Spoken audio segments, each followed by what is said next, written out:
listen. So let's chop it up. We're chopping it up tonight.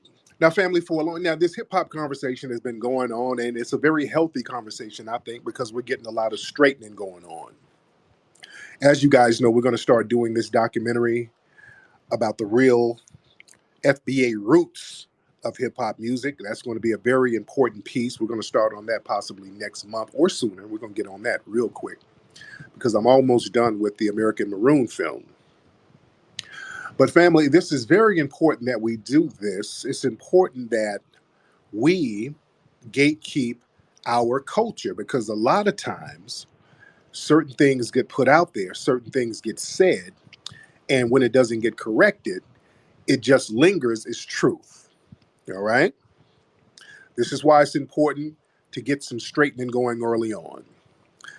Like right now, there's some tethers out here. They're desperate, and they've dug up some of my old tweets, bigging up Jamaica, talking about how hip hop origin was in Jamaica. I tweeted that many times, and I've done lectures talking about that, and I had the information wrong. I was 100% wrong. I bought into the lie too, like many other people. Why? Why did I buy into the lie? Because these lies were printed in many books. There were many books printed talking about Coke LaRock was Caribbean and he was from Jamaica. So hell, I didn't think anybody had a reason to lie, so I went along with the lie. I didn't know that it was a lie until I found out when I started hearing interviews with people like Coke LaRock saying, hey, I'm not Caribbean. My people is from North Carolina. And when I started hearing people from the Bronx say, no, Jamaicans didn't bring sound systems here. We had sound systems. So then I said, hey, wait a minute. I've been promoting the wrong information here. I can't continue to promote lies. So yeah, people pulling up a tweet is not a gotcha moment. I believed in the lie because I had no problem with it. If Jamaicans were the innovators of hip hop, I wouldn't have a problem with that. But the reality is they're not. So now, not only do we have to get some straightening as far as the lies, now we got to understand why they would tell this lie, why this lie was promoted so heavily. You see, a lot of us feel deceived by these lies and why they were promoted. And now we see why these lies have been promoted for the last really 30 to 40 years. That lie about Caribbean starting hip hop, that really started in the 80s. And now we're figuring out why would y'all even tell that lie? And these lies are very deliberate. Now we're seeing why. The lies were told to erase us because they understand, and many other people understand, that foundational Black Americans, we are a unique lineage. And the name of the game is to never give us, the foundational Black Americans, the proper credit that we're supposed to get for something constructive. We are always supposed to share our culture with all other groups or attribute it to Africa. So now, lately, they've been very hard body with this whole Blacks and Latinos started hip hop. And I told people that's just a gateway to let everybody come in and tether. And sure enough, that's what they're doing. There's a video I posted today. This white rapper who has Italian roots, he's running around here talking about, well, y'all recognizing Latinos. What about the Italians who helped create hip hop? I kid you not. And family, I knew that was coming, by the way.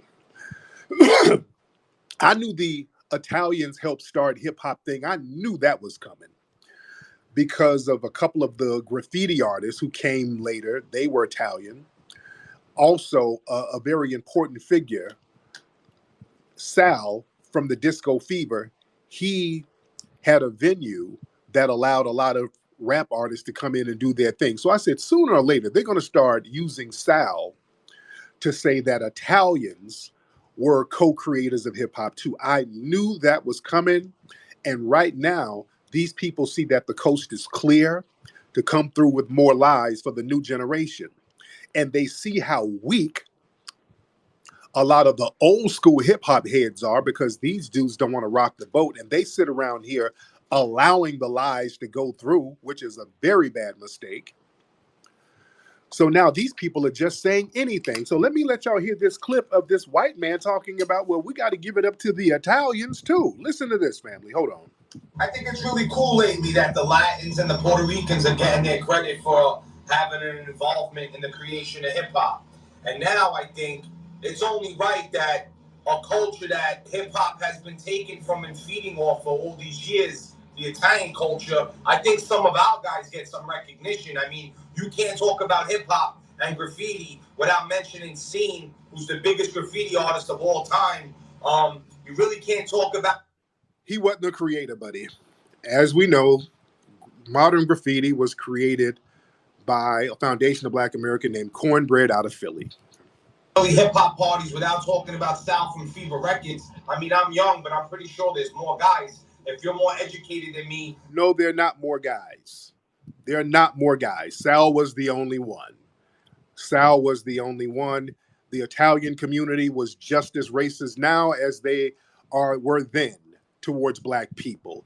They were racist all the way, openly racist, up until the 80s and 90s, with so many racial incidents happening with those white Italian American communities in New York. So that's another story. Hold on.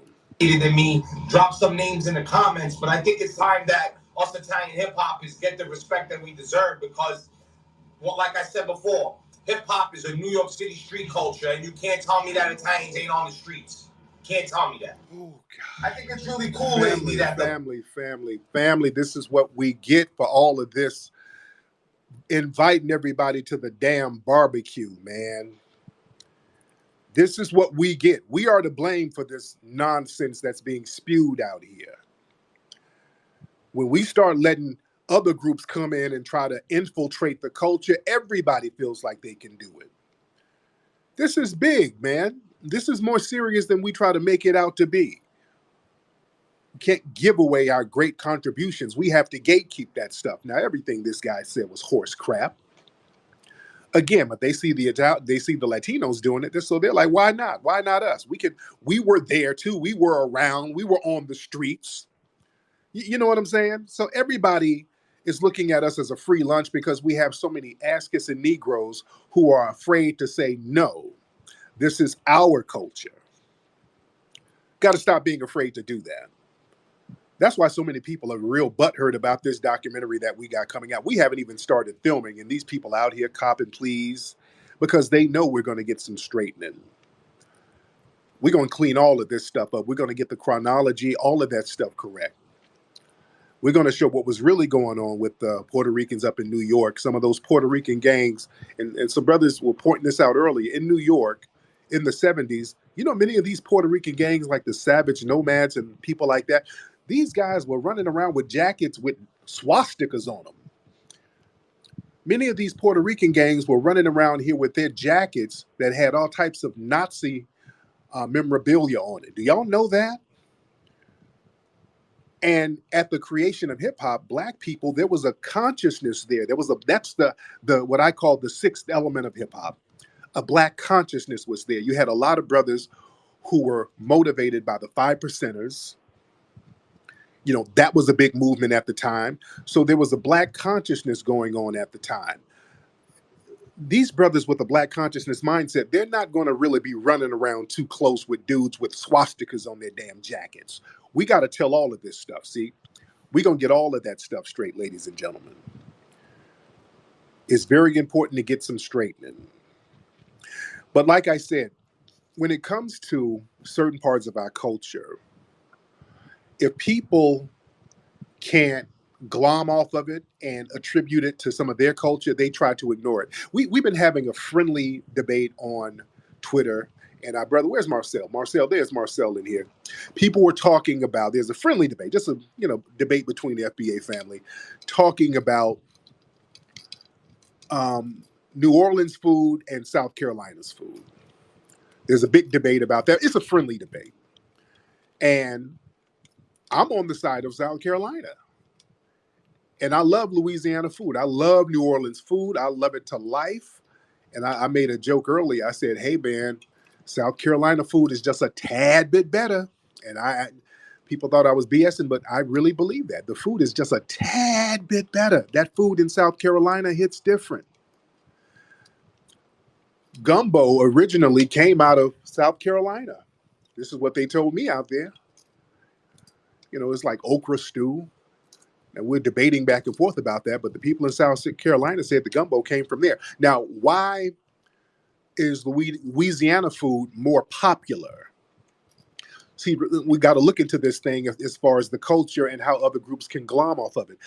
Louisiana food, it's more popular, and I think South Carolina food is just a tad better, not too much better, but a tad better, just a tad.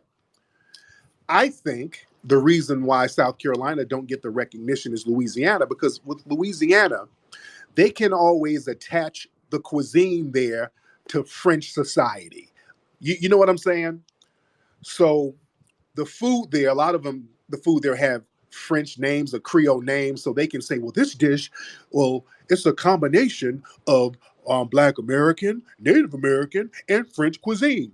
So they can glom on some Native Americans and they can glom on some French people to the food cuisine in New Orleans. So that's why they can popularize that a little bit more. I was in San Francisco, up in the Bay, some months ago, and there was a Louisiana style soul food restaurant owned by an Asian woman.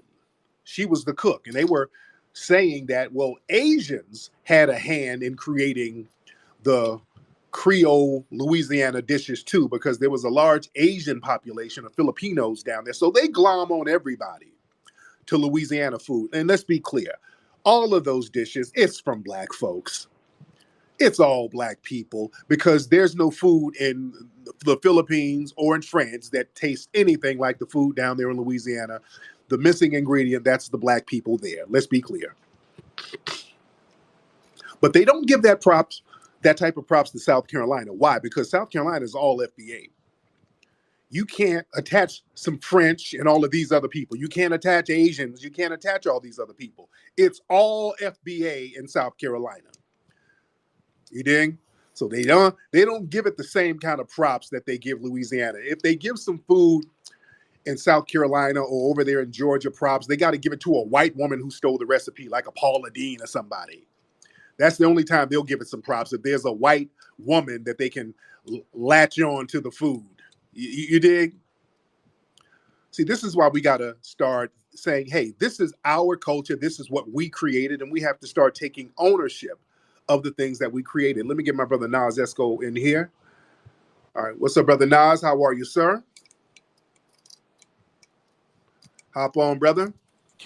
Hey, what's going on, man? I had to when y'all brought up Louisiana and South Carolina, I had to get up in there because I didn't say nothing about it because I haven't had South Carolina food, so I can't compare them. And Yeah. I think that you're right that there's nobody else to attach people to over there, and also I think that Black people in general, we pretty much I think communicate with ourselves when it comes to food too. So there could be a little bit of cross and all that. But what I would say about Louisiana, a couple years ago, Gordon Ramsay did a show where he was traveling everywhere and eating food. And it really upset me. He came to Louisiana and he did not talk to one Black chef, one Black Creole chef, not one.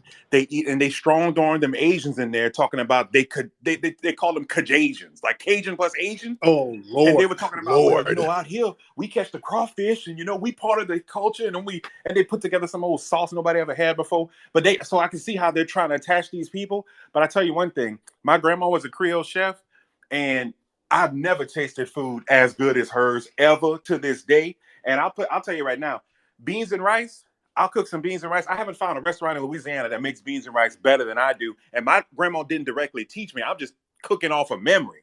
You know what I'm saying? So, Yeah. and in New Yeah. Orleans, there's a lot of other people owning these restaurants that ain't owned by Yep. Black people. I mean, there's some there. There's Yep. some, but half of them are not.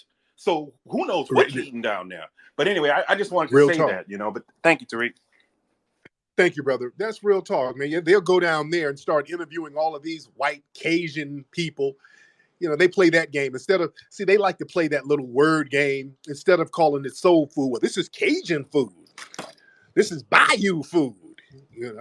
Then they'll get some white man who's talking with a thick swamp accent. I guarantee I'm eating the etouffee and a po' boy. This po' boy sure dang good there. They'll get one of them white boys to talk all that bullshit and won't interview none of the Black folks down there who's really cooking that stuff.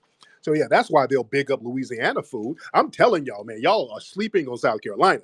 They are slept the hell on out there. That food out there hits real damn different. But again, like I said, ain't nobody else to attach it to. You gotta give the black people their credit. They get busy in South Carolina, nigga. For real, for real. Let me get some other people. Let me get my sister Lioness in here, my beautiful sister Lioness. Hop on, dear. Hey, beloved, how are you? I'm doing.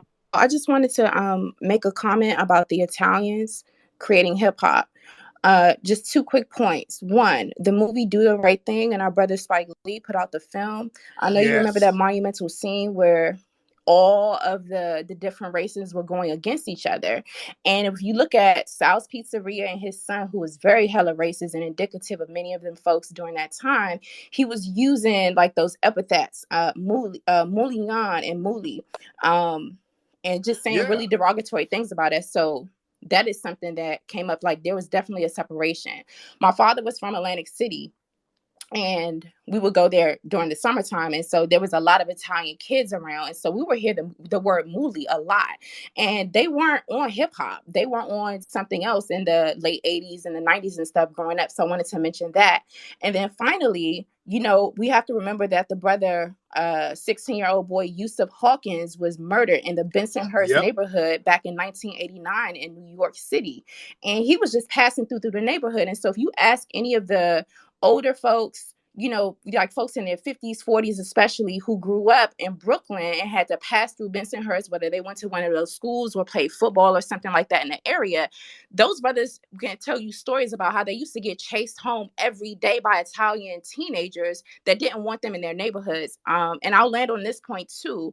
I lived in Philadelphia in during my college and graduate school years, and there were some neighborhoods even in South Philadelphia and in parts of Philly that Black folks weren't welcomed in, and that's still the case in New York and other places. So there isn't this large like camaraderie of like Italians or second, third, fourth generation Italians participating in foundational Black American culture. Thank you. Real talk. Thank you, beloved. Yeah, man.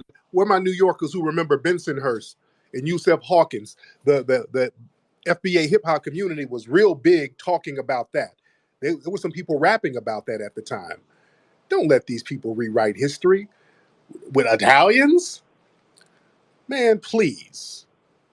Really? And let me tell you what else they're going to tie in. Let me tell you what they're going to tie in. Because I knew they were going to go there with that Italian stuff.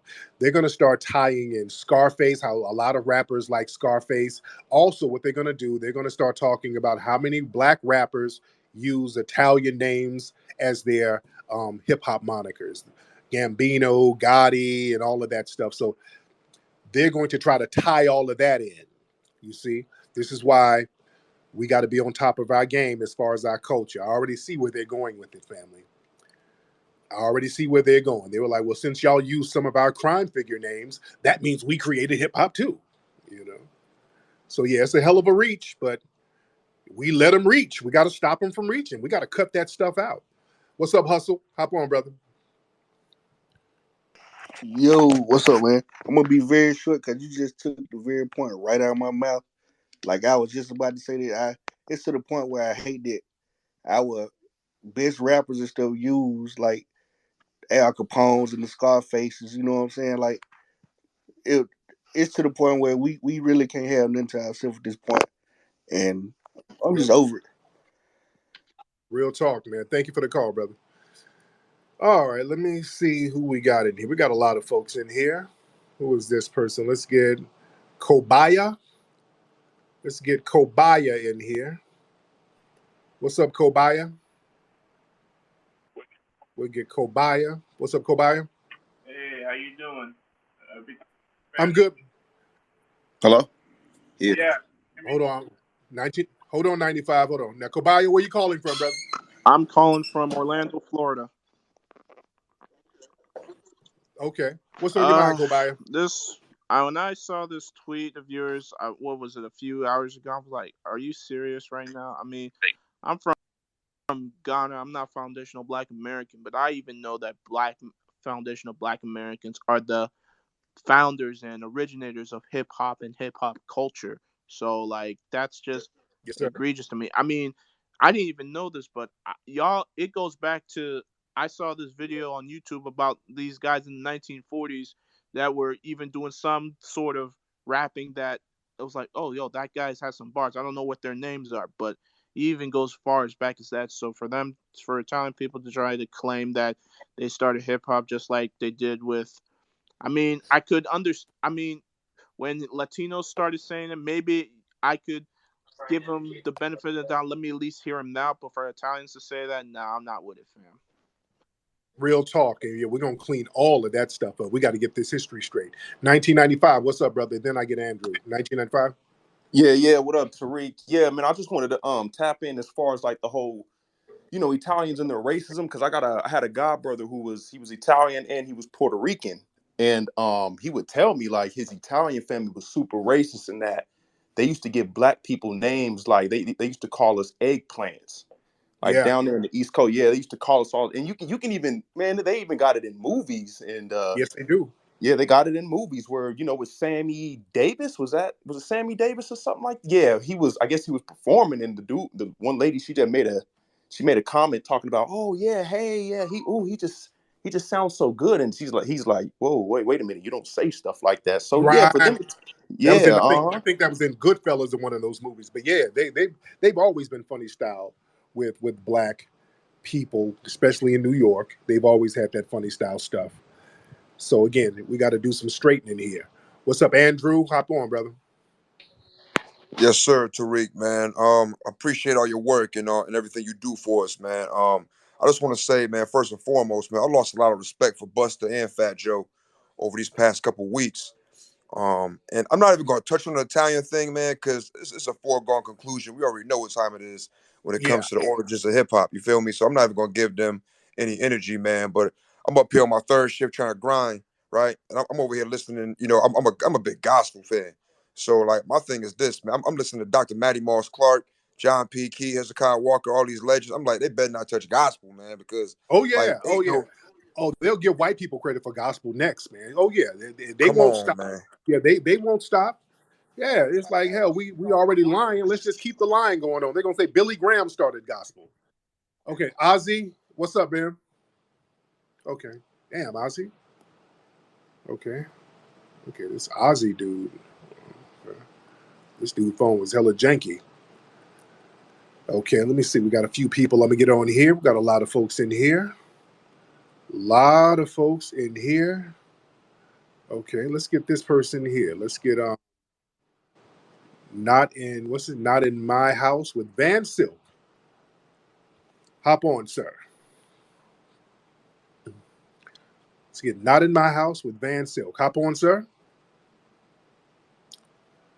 You turn your microphone Oh, on, yeah. sir. Turn your Can you hear microphone. me, Brother Tariq? I can hear you. How are you? I'm okay. I ran across your page earlier today. A lot of the pioneers from the first generation, we will address this situation. Yeah. Now, is this the real Van Silk? Yes. Oh, shout out to this brother. This brother is a legendary promoter from New York. What's going on with you, brother? Well, I was listening to you earlier today on your YouTube page, and it's sad that was even said. I'm not going to call names because I'm not going to rock no boats right now. Right. But I know in 73, 74, and 75, it was Kool Herc, Coca Rock, Clark Kent, and the Nigga Twins. Yes. I talked A1 B-Boy Sosa. Salsa, yeah. Wendell. I talked to Trixie. No, all of them. There was no Hispanics B-boying then. A lot of people get the graffiti mix up. Like you mentioned Cornbread from Philly. He wasn't part of hip-hop. Yeah. Phase 2, One Arm Case, that generation was part of the hip-hop culture. Even my brother that we buried 4 months ago, K. Slade, when he was 15 years old, right this dash, and TFA, and Tracy 168 and all that. But like the Stay High, 223, and 149 is super cool. They wasn't part, because that was real old generation. But yeah, I can tell you, because I lived it and I was there. I'm telling everybody that's listening, I talked to Charlie Chase from the Cold Crush Brothers, and he came around 77 and 78. At one point, he was the DJ for the Furious 4 And he was a DJ with Ron. He joined Grandmaster Flash. Well, Flash wasn't DJing for about 6 months. He was the DJ. Disco Wizard with Grandmaster Caz. Ruby D is the first Puerto Rican MC in hip hop. Yes. And he's from the Fantastic Five. And Whip a Whip is Puerto Rican. And Whip didn't even want Whip didn't even want the members of the group that he was Puerto Rican then because he didn't was going to be accepted. And see, a lot of people don't understand. They trying to push the timeline. Like me and Shaw Rock was talking about it. We talk every day. Me and Melly Mel's upset. But he ain't going to say nothing right now. But the whole point I'm trying to say is you can't push the timelines after records. Everybody is trying to push the timelines after records. You got to go before. Because Van, what I see, Van, they get everything that happened in the mid-'70s, they jumble it up. What they say is, well, Kool Herc had a party in 73. There's this dark area that don't nobody know what happened, and then records came out in 79, and then they build everything off that. But you know what we need to know. Hey, Tariq, this is Go my ahead, thing. brother. If you ain't over 49 years old, and if you ain't over 49, if you ain't 60, you ain't witnessed nothing in hip hop. Yeah. Because if hip hop is 49 years old, you got to be at least 58 to 60 plus. Because Kool Herc is 67. Coke Rock is 67. I'm 64. Red Alert is 66. And he wasn't even at Kool Herc's first party. Now, Ben, did you see Grandmaster Flowers and Pete DJ Jones in the early 70s? I know. Flowers was Brooklyn. And I'm gonna say something. Pete DJ Jones, I knew well up until his death. I seen KC because Jones had his club right up the block from Disco Fever. And as we were speaking of Sal had a club in the Bronx called Disco Fever in the 80s. Sal's contribution was that he had a spot that we can go to that the police didn't bother us in activities that we all did. Right. I didn't want to say that because I've heard some stuff, but I didn't want to say that. But I'm glad you said that. I knew Sal father before I knew Sal, but Sal did help at a certain time point. But see, a lot of people keep missing the point. If you didn't live before the records came out, they want to eliminate themselves. There was only two groups that was popular at first. That was the Funky Four with Shaw Rockin' them and Grandmaster Flash and the Furious. They set the blueprint for everything in hip hop. And a lot of people always talking about, people rapping. No. When you got a DJ cutting break beats, all the break beats that the DJs did off Flash, Bam, Mean Gene, Brothers Disco, Breakout Baron, all the break beats that was found to make these older artists more money, and the MC had to come and try to spit on top of a 3-second piece. That's hip hop. Yeah. Rap has been around forever. But a lot of people trying to take credit away from what we did because they wasn't there. Right. And Van, where's your family from? Where's your family from? Well, I mean, we come from South Carolina, but my family descended from England. Okay. But now, were you clicked in? My roots. Now, were you clicked in with Slick Rick? Huh? With Slick Rick? Now, what was your What was your relationship with Slick Rick? I'm the one who put Dougie Fresh on. He was a 16-year-old kid. I put him on first. I discovered Dougie. Right. And Dougie and Slick Rick started doing show because me and Mike. See, there was only like 6 promoters back then, Tariq, that did all the shows. Me, as RC Pac Jam, my beloved brother who's no longer here, Cool DJ AJ, Mike and Dave from Lincoln Projects. You had Arthur Armstrong that owned Ecstasy Garage. You had Richard T that had T Connection. And then you had Jack Taylor that owned Harlem World. Those were the main spots besides Celebrity Club, other spots. But the thing with Slick Rick is when he got down with Dougie. Okay. That's my relationship of knowing Rick. I know Dougie. Okay, because I've always heard your name associated with Slick Rick. So. Well, my name, anything between that and when I did the first hip hop TV concert for TV pay-per-view Rap Mania, everybody done shows for me. From Ice-T to, Sugar Hill Gang. I mean, who haven't? I mean, I took Tribe Called Quest out of New York to Virginia the first time. MC Light first show for me was at The World. I discovered the Force MCs. I put them on first. When I had Stevie D, Mercury, and Dr. Rock, who are all deceased. Well, not Stevie, but Mercury, Dr. Rock, and are deceased. And then the Force MD members are deceased. Yeah. Well, man, we got to chop it up, man. We Yeah, got I to chop definitely it up. want to talk to you, man, because I'm not gonna, like I said, the original B-Boys, and I asked Trixie, I called him up early this week. And he said, yo, Van, no. Okay. Now, when they see a lot of footage, Bam Bada and over there at Bronx River, and they see chopped up footage mixed in with older footage mixed in with later footage, like, it's wrong. No. I'm Yeah, telling you, no. yeah, It and ain't yeah, I happening. want to. Now, Shyrock, that was the first. Was she the first female MC, or was it Yes, Debbie she D? was. Shyrock Okay. was MCing. You gotta understand something. She was MCing before a lot of the male MCs. Oh wow.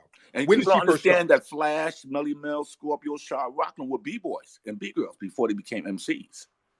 Okay. Okay. Okay. We really gotta chop it up, brother. I thank you for calling up, man. I'm gonna follow you. So send me a DM because I want to get you in this Yeah, piece. yeah. I Cause I live definitely want to. I live in Florida now, Sarasota. I mean, I've been to New York 5 times because I had to go and pack up all of K Slate stuff. We had to pack all his stuff up and put it away for the Universal Hip Hop Museum, which is very important because we making sure everything is right. Timeline. Yes, absolutely. But man, I thank you so much, brother Van. Man, I appreciate you, brother. Thank you so much. Oh, that was great, man. A lot of y'all don't know, man. That brother right there, very important figure in hip hop. I'm a big fan of hip hop, man. So a lot of these names, but yeah, this brother was an early promoter out there grinding, very respected in the hip hop game. And as we see, notice when you have brothers like that, people who were there during the real formation of hip hop, notice they always say the same thing. It was just us. It was just black people. Wasn't none of these other groups around.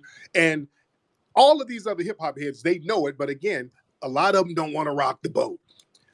A lot of them don't want to rock the boat. No, don't be afraid to rock the boat, family. Just tell the truth. Because again, we open the door to these dudes. Well, hell, I'm an Eskimo, and Eskimos created hip hop. Y'all be rocking all that ice. We were rocking ice first. We taught y'all how to rock ice. You see, they'll say anything, man.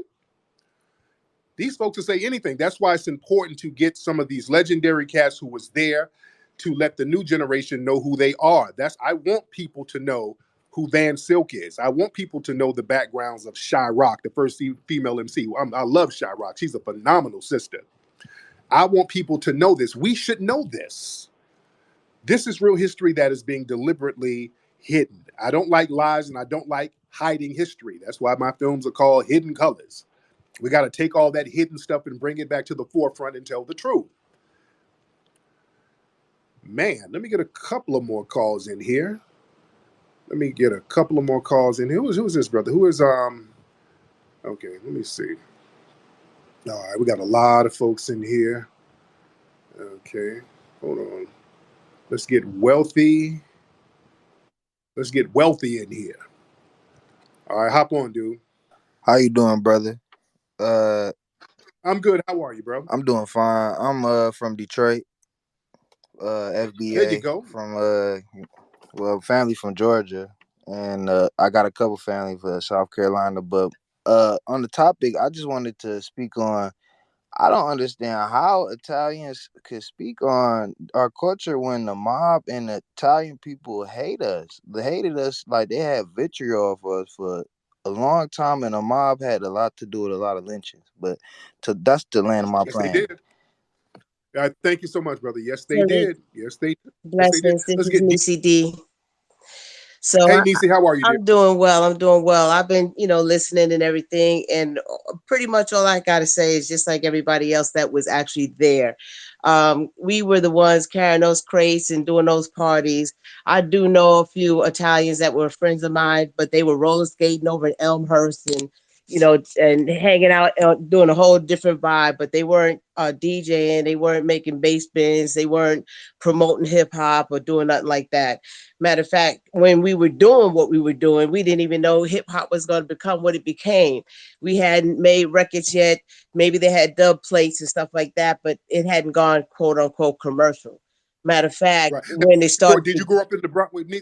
Actually, Did you grow up in actually, the I grew Bronx? up in Long Island, Strong Island. So I was out there before Chuck and then became PE. When they had a Okay. band called Nemesis, and we were doing parties, and Keith and Hank Shockley and all of them was, that's my background, who I grew up There you with. So cool. I was DJing then. I'm still DJing now. You know what I'm saying? So back before like the turntables even got to where they are now, everything was like direct drive, belt drive. I got the whole shebang. So to hear all this, who created hip hop and who the Italians, they were fighting, they were dissing us, they were disrespecting us. So I don't. They weren't in none of the makeup of what I was doing over in Real talk. Long Island. So Real talk. yeah. Thank you